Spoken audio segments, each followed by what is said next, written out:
The Road Trip Detour. Jake and Mia had eagerly planned their road trip through the mountain pass, envisioning scenic stops and adventurous detours. They double-checked everything: map, supplies, and car maintenance. Yet, as they entered the forested hills, a wrong turn and the fading light turned their trip into something far from what they had expected. Jake and Mia were halfway through the mountains when the GPS lost its signal. Jake suggested they follow the road until they found a town, even though Mia was growing nervous. The road was twisting and narrow, with dense woods pressing in on both sides, casting eerie shadows in the fading light. She couldn't shake the feeling that the trees themselves seemed to watch them as they passed. After half an hour, there was still no sign of a town, and the sunset had given way to complete darkness. As they drove, their headlights caught glimpses of the twisted branches reaching out like skeletal fingers. Finally, they spotted an old, rusty sign with faded letters barely readable in the car's lights. Mason's Hollow, 6 miles. Relieved, they took the turn, though the road quickly grew more narrow, bordered by thick forest. Mist began to rise from the ground, swirling in eerie patterns around the car. As they drove, both Jake and Mia noticed how unnaturally silent it was. The typical sounds of the forest were absent, replaced by a strange hum that seemed to pulse with their every heartbeat. The clock on the dashboard had frozen, and both of their phones were completely dead. Mia's nervousness turned to dread, and she urged Jake to turn back.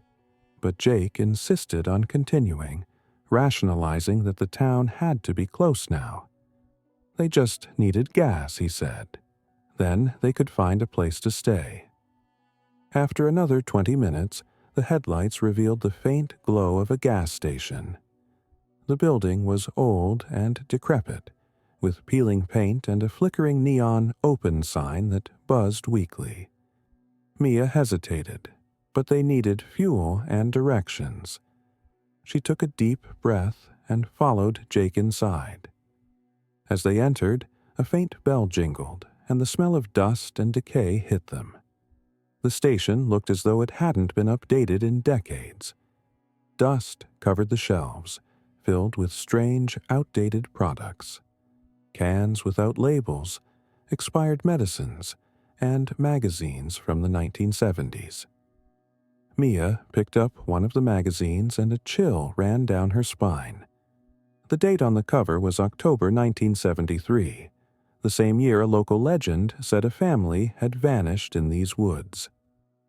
"Hello?" Jake called out, his voice echoing. "Anyone here?" From the back, a figure slowly emerged, an elderly man with deep-set eyes and hollow cheeks.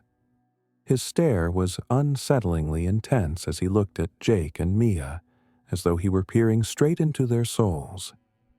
"You shouldn't be here," the old man muttered. His voice was raspy, barely more than a whisper. "Mason's Hollow. It's not safe after dark." A shiver ran down Mia's spine. Why? What's wrong with this place? The man shook his head slowly. "Some places are better left alone." Jake pressed for more information, but the man simply repeated, "Leave while you can." His gaze lingered on Mia, his eyes full of something that looked like pity or fear. They hurried back to the car, but as Jake tried to start it, the engine sputtered and refused to turn over.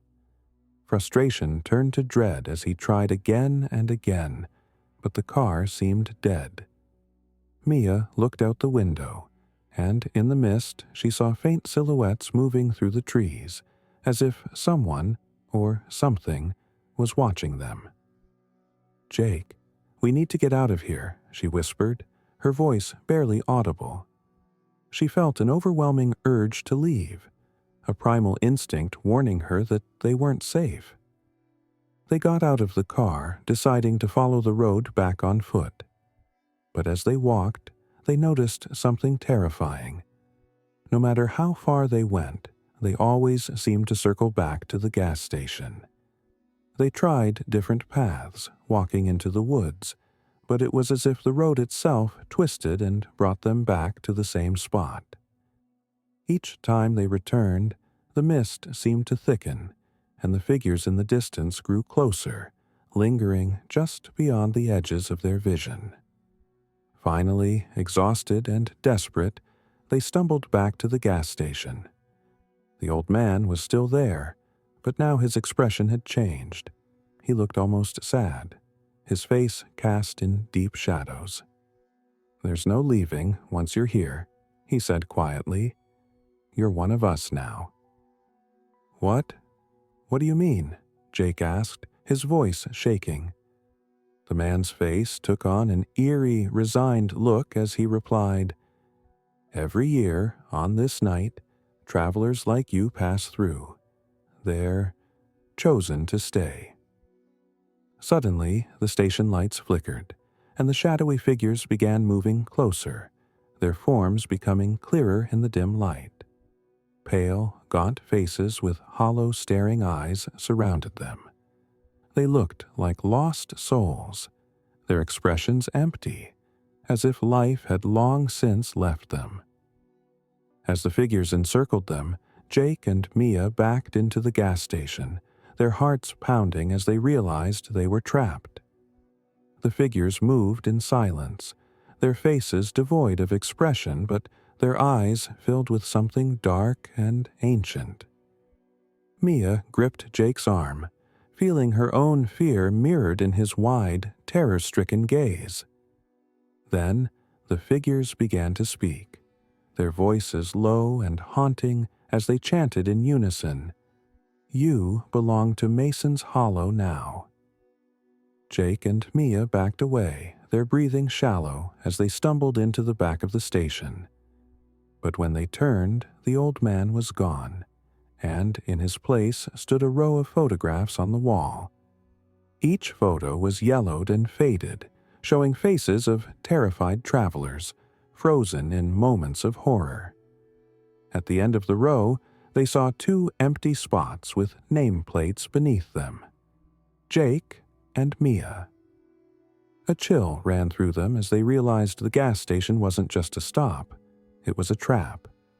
Each lost soul they'd seen was once a traveler like them, bound forever to the cursed town. Just as they processed this, the lights flickered and went out, plunging them into darkness. The last thing they heard was the echoing voice of the old man, his words hanging heavy in the air. "Now you're one of us. Forever."